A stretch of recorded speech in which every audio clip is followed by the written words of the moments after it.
This is my hair now, and it's growing out.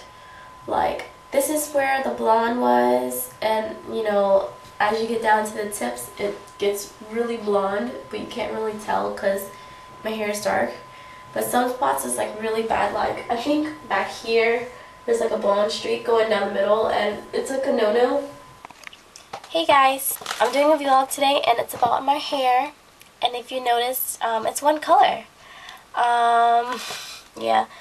So today I went to Sally's to pick out a color, and I decided to go with a light color since it's spring. But unfortunately that didn't happen. Okay, so I got this Miss Clairol Sunsparked brown and lightest auburn brown, and the base is natural red. And it was like the cutest brown. It was the closest thing to what I wanted, that, well, part of a chunk that was in my hair that I kind of wanted, which sounds really weird, but it was the closest thing, but it had a reddish tint to it, and I was like, I don't mind.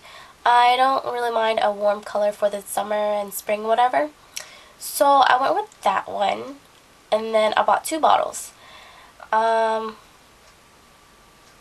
Yeah, so I forgot that I was supposed to be doing stuff. Bought 2 bottles, and then so my sister dyed my hair because the last time I did it, it turned out okay. It faded really fast because I couldn't get the ends right. I really concentrate more on the front.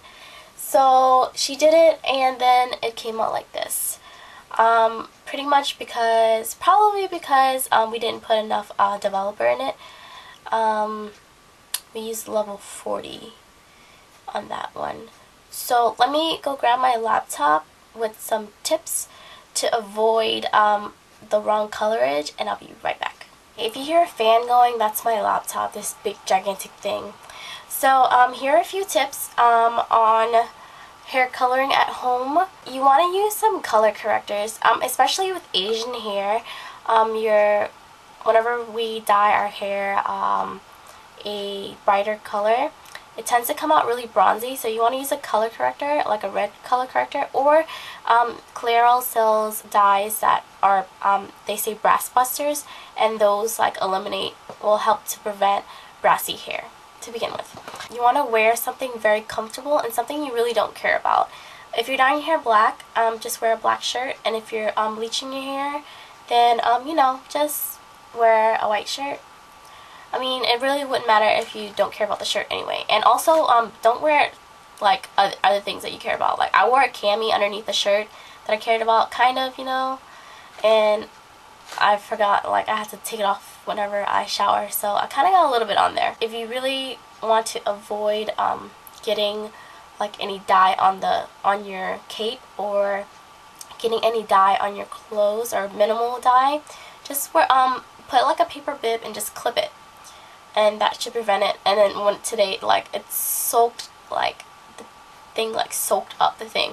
If you're doing a 1:1 ratio, which is what you do with the darker colors, the easiest way to eyeball that is after you pour this out, put the developer in, and then pour that out.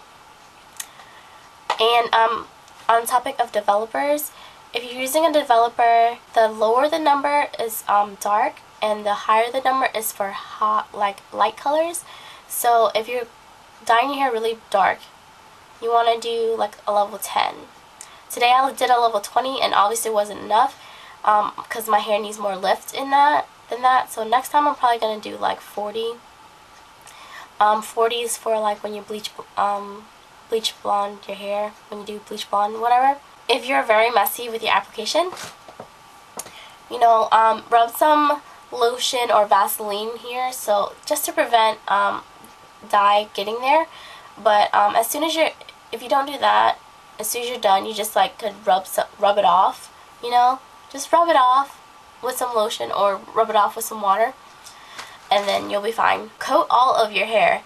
See, I made the mistake last time of not coating the ends, and it kind of coated, but I didn't saturate it, so like my ends started like gradually going like that until like it was all gone. A tip that my sister taught me a long time ago is whenever you're dyeing your hair, say this piece of my hair is already dyed, right? So this is already saturated with dye. You take another piece like this, and then you just lightly like color it, and then you saturate the other side, and when you lay it here, some of the dye will transfer to here, but you know, don't really depend on that too much. If you're doing vibrant colors, I learned this whenever you're doing whenever I was doing pink hair, you want to put a paper bag so that the heat will activate the dye more. What I used to do with pink hair, I like put a paper bag over and I clipped it, then I blow dry it to like kind of simulate the salon chair feel. You keep the heat and it just activates the color more. After you're through with all that, you want to comb out all the hair to make sure everything's evenly covered. It just ensures that every single strand of your hair is saturated, because when you do home dyes for the first time, like, you will miss something. Especially with colors, you want to make sure you wash out your hair with cold water. I know, right? You want to heat up your hair, but then you want to rinse out with cold water. It's just the way that it is. With the first couple of washes, you want to condition your hair only. And the way I like to condition, I may be wrong, but the way I like to condition is I just like soak the ends. Like, I grab some conditioner, rub it in my hands, rub it in my ponytail, and whatever's left, I just go like this.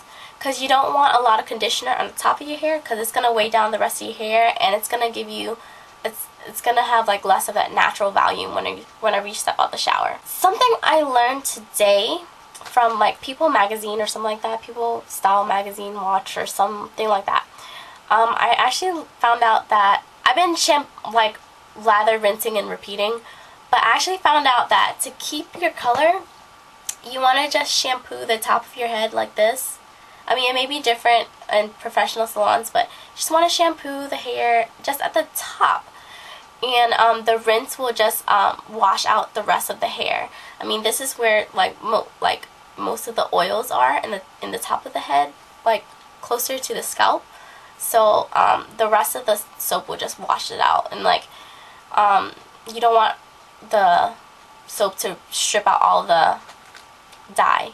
Unless you kind of want that, unless you kind of like don't like your color and you want to strip it out, you can like constantly wash it, or you can use like Dawn soap. I found out on YouTube when I was researching, you can use Dawn soap. You really don't like your hair color, you can use that to strip out your hair. Whenever you're dyeing your hair, use common sense.